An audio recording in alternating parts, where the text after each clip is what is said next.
Hello there guys, no, ayan, magandang araw na naman sa ating lahat guys, no, ayan, so lately naging busy tayo, no, dahil sa, alam nyo na, April is deadline of all the taxes, no, for our life, no, kung sino man yung may mga taxes, you know that during April ay talagang busy tayo sa mga ganitong bagay, no, to avoid penalties, no, so ayan.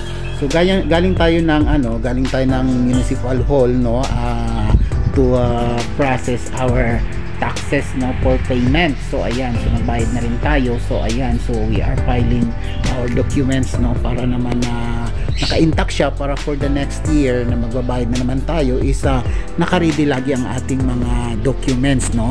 And aside from that, no, hindi lang naman yan ang ginagawa natin for the day, no. Every time we have our paperwork, no, na kung saan ay nagiging busy naman talaga tayo, no, as we having our business, no, a lot of paperwork you do is to prepare, no, for the next payment session. Ayan, so ayan, laging busy tayo. Kung hindi man paperwork, no, we are doing something around our home, no. Ayan, so nandyan yung naglalaba tayo, nagluluto, naglilinis or something else, no.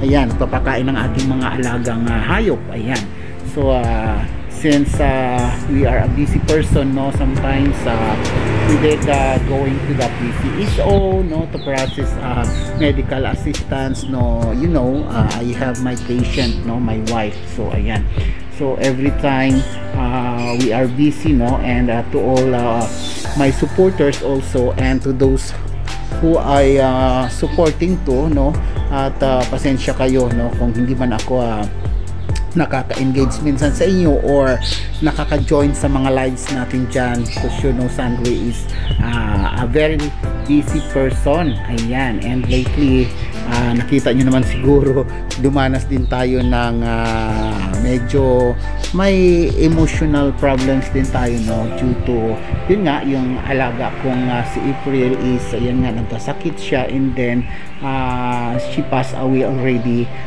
this morning, no. And ayun na nga, nakita nyo dun sa aking kanina sa aking live na inilibing ko na rin siya, no, ang huling pamamaalam sa aking minamahal na alagang si April, no, as we call her, our bunso in the family, no.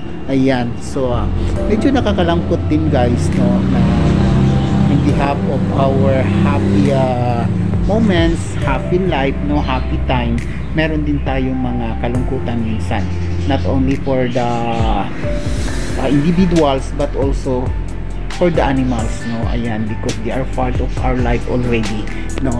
Perhaps they are only animals, but since we love them, no, so ayan, medyo naano din tayo, nadadali din tayo sa pakiramdam na yun nga, yung feelings natin is we lost somebody in our life, no. Ayan, since na April is a very good pet, no.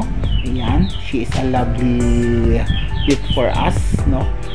Nakakaano din, nakakalungkot kasi yun nga, kahit hayop lamang yan, since napamahal na sa'yo, talagang masakit, no. So yan nga, parang iniisip ko na never na akong mag-aalaga ng mga hayop, especially dogs, no, kasi yun nga, dogs is a best friend of human being, no, since na yun nga, sabi, pag nalapit na sa'yo talagang mapapamahal. So yan guys, so back to this video. Ayan, nakikita nyo kung gaano tayo ka-busy, no, at yun nga, sana kahit pa paano na-appreciate din ninyo ang ating mga ginagawa, lalo sa mga nakasupport kay Sandre, no, sa mga nag-i-engage din sa atin dyan, no. Thank you so much to all of you, kasi kahit na ganito pa kayo busy, talagang sulit kayo, nandyan kayo sa aking video, nakikita ko. So happy to all of you guys, no, enjoy for having reels. Goodbye.